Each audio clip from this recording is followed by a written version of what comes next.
ಮಾನವೀಯ ಸ್ನೇಹಿತರ ಒಕ್ಕೂಟ ಕೊಡಗು ಜಿಲ್ಲಾ ವಾರ್ತೆ ಓದುತ್ತಿರುವವರು ಅಗ್ನಿ ಚನ್ನನಾಯಕ ಪೊನ್ನಂಪೇಟೆ.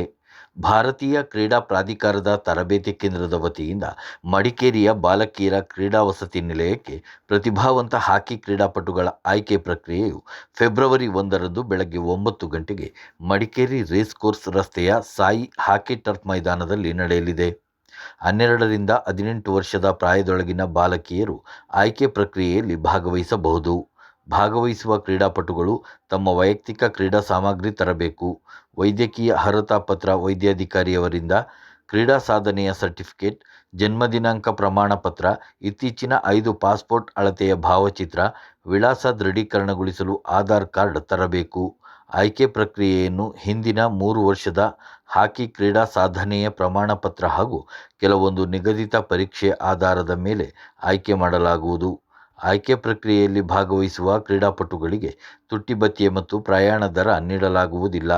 ಆಯ್ಕೆಯಾದಂಥ ಕ್ರೀಡಾಪಟುಗಳಿಗೆ ವಸತಿ, ಊಟ, ಕ್ರೀಡಾ ಸಾಮಗ್ರಿ, ವೈದ್ಯಕೀಯ ಖರ್ಚು, ಶೈಕ್ಷಣಿಕ ಸೌಲಭ್ಯವನ್ನು ಉಚಿತವಾಗಿ ಸಾಯಿ ತರಬೇತಿ ಕೇಂದ್ರದಿಂದ ಭರಿಸಲಾಗುತ್ತದೆ ಎಂದು ಸಾಯಿ ತರಬೇತಿ ಕೇಂದ್ರದ ಆಡಳಿತಾಧಿಕಾರಿ ಮಿನಿ ಉಣ್ಣಿರಾಜ್ ಅವರು ತಿಳಿಸಿದ್ದಾರೆ. ಕೂಡಿಗೆ ಸಮೀಪದ ತೊರೆನೂರು ಗ್ರಾಮ ಪಂಚಾಯಿತಿಯ ಸಾಮಾನ್ಯ ಸಭೆಯು ಗ್ರಾಮ ಪಂಚಾಯಿತಿ ಅಧ್ಯಕ್ಷರಾದ ಶೋಭಾ ಅವರ ಅಧ್ಯಕ್ಷತೆಯಲ್ಲಿ ನಡೆಯಿತು. ಸಭೆಯಲ್ಲಿ ಗ್ರಾಮದ ಅಭಿವೃದ್ಧಿಗೆ ಪೂರಕವಾದ ವಿವಿಧ ಅರ್ಜಿಗಳನ್ನು ಮಂಡಿಸಿ ಅನುಮೋದನೆ ಪಡೆಯಲಾಯಿತು. 15ನೇ ಹಣಕಾಸು ಯೋಜನೆಯ ಕಾಮಗಾರಿಗಳನ್ನು ತ್ವರಿತವಾಗಿ ಪ್ರಾರಂಭಿಸಲು ಸಭೆಯಲ್ಲಿ ಹಾಜರಿದ್ದ ಸದಸ್ಯರು ಸವಿಸ್ತಾರವಾಗಿ ಚರ್ಚೆಗಳನ್ನು ನಡೆಸಿ ಅನುಷ್ಠಾನಗೊಳಿಸುವ ಬಗ್ಗೆ ತೀರ್ಮಾನಿಸಲಾಯಿತು. ಗ್ರಾಮ ಪಂಚಾಯತ್ ವ್ಯಾಪ್ತಿಯಲ್ಲಿ ಶುಚಿತ್ವಕ್ಕೆ ಸಂಬಂಧಿಸಿದಂತೆ ಬೀದಿ ದೀಪ ಅಳವಡಿಸುವ ಬಗ್ಗೆ ಮತ್ತು ಈಗಾಗಲೇ ಬೇಸಿಗೆ ಸಮೀಪಿಸುತ್ತಿರುವ ಹಿನ್ನೆಲೆಯಲ್ಲಿ ಮುಂದಿನ ದಿನಗಳಲ್ಲಿ ಕುಡಿಯುವ ನೀರಿನ ಸಮಸ್ಯೆಗಳು ಆಗದಂತೆ ಮುನ್ನೆಚ್ಚರಿಕೆ ಕ್ರಮ ಕೈಗೊಳ್ಳಲು ತೀರ್ಮಾನಿಸಲಾಯಿತು. ಸಭೆಯಲ್ಲಿ ಅಧ್ಯಕ್ಷೆ ಶೋಭಾ ಪ್ರಕಾಶ್ ಮಾತನಾಡಿ, ಸಭೆಯಲ್ಲಿ ಚರ್ಚೆಗೊಂಡ ವಿಷಯಕ್ಕೆ ಸಂಬಂಧಿಸಿದಂತೆ ಗ್ರಾಮ ಪಂಚಾಯಿತಿ ವ್ಯಾಪ್ತಿಯ ಅಭಿವೃದ್ಧಿಗೆ ಹೆಚ್ಚಿನ ಆದ್ಯತೆ ಮತ್ತು ಕಾಮಗಾರಿ ಕ್ರಿಯಾ ಯೋಜನೆ ಅನುಗುಣವಾಗಿ ಎಲ್ಲ ವಾರ್ಡ್ಗಳಲ್ಲಿ ಮೂಲಭೂತ ಸೌಕರ್ಯಗಳನ್ನು ಒದಗಿಸುವುದರ ಜೊತೆಯಲ್ಲಿ ಹಂತ ಹಂತವಾಗಿ ಕಾಮಗಾರಿಯನ್ನು ಕೈಗೊಳ್ಳಲಾಗುವುದು ಎಂದು ತಿಳಿಸಿದರು. ಜಿಲ್ಲಾಡಳಿತ, ಜಿಲ್ಲಾ ಪಂಚಾಯತ್, ಕನ್ನಡ ಮತ್ತು ಸಂಸ್ಕೃತಿ ಇಲಾಖೆ ಇವರ ಸಹಯೋಗದೊಂದಿಗೆ ಅಂಬಿಗರ ಚೌಡಯ್ಯ ಜಯಂತಿ ಕಾರ್ಯಕ್ರಮವು ನಾಳೆ ಬೆಳಗ್ಗೆ 11 ಗಂಟೆಗೆ ಮಡಿಕೇರಿ ಗಾಂಧಿ ಭವನದಲ್ಲಿ ನಡೆಯಲಿದೆ.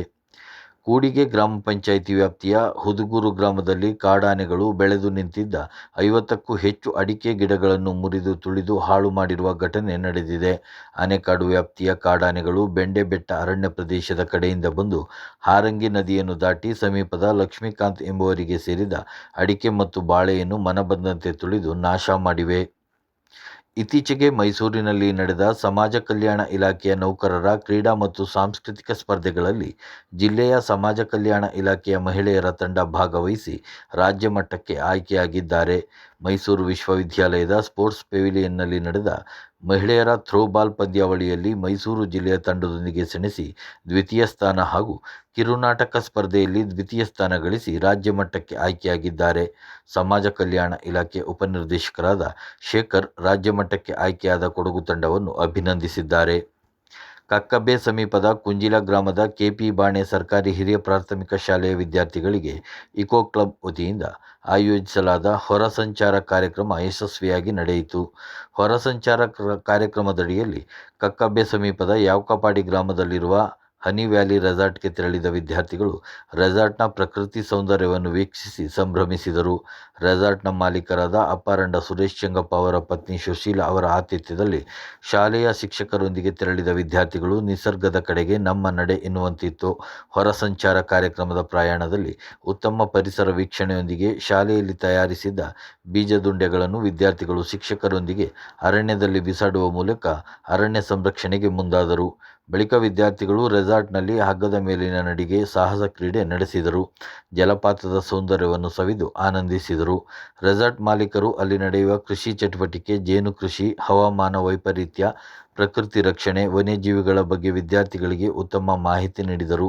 ಹೊರ ಸಂಚಾರ ಕಾರ್ಯಕ್ರಮದಲ್ಲಿ ಪಾಲ್ಗೊಂಡ ವಿದ್ಯಾರ್ಥಿಗಳಿಗೆ ಹಾಗೂ ಶಿಕ್ಷಕರಿಗೆ ಭೋಜನ, ಸಾರಿಗೆ ವ್ಯವಸ್ಥೆ ಹಾಗೂ ಉದ್ಯೋಗಿಗಳ ಸಹಕಾರ ನೀಡಿ ರೆಸಾರ್ಟ್ನ ಮಾಲೀಕರು ಮಾನವೀಯತೆ ಮೆರೆದರು.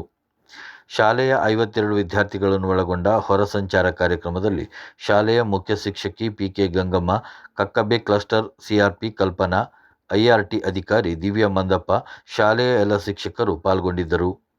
ವಿರಾಜಪೇಟೆ ಶಾಖಾ ವ್ಯಾಪ್ತಿಯ ಭೇತ್ರಿ ಗ್ರಾಮದ ನಿರ್ವಹಣಾ ಕಾರ್ಯ ಕೈಗೊಳ್ಳುತ್ತಿರುವುದರಿಂದ ನಾಳೆ ಬೆಳಗ್ಗೆ 9:30ರಿಂದ ಸಂಜೆ 5 ಗಂಟೆಯವರೆಗೆ ಕುಕ್ಲೂರು, ಕದನೂರು, ಅರಮೇರಿ, ಮೈತಾಡಿ, ಕಡಂಗಮರೂರು, ಕಾಕೋಟುಪರಂಬು, ಬೇತ್ರಿ ಹಾಗೂ ಸುತ್ತಮುತ್ತಲ ಗ್ರಾಮಗಳಿಗೆ ವಿದ್ಯುತ್ ವ್ಯತ್ಯಯವಾಗಲಿದೆ. ಸಾರ್ವಜನಿಕರು ಸಹಕರಿಸುವಂತೆ ಸೆಸ್ಕ್ ಕಾರ್ಯ ಮತ್ತು ಪಾಲನೆ ವಿಭಾಗದ ಕಾರ್ಯನಿರ್ವಾಹಕ ಇಂಜಿನಿಯರ್ ಅವರು ಕೋರಿದ್ದಾರೆ. ಇಲ್ಲಿಗೆ ಜಿಲ್ಲಾ ವಾರ್ತೆ ಮುಕ್ತಾಯವಾಯಿತು.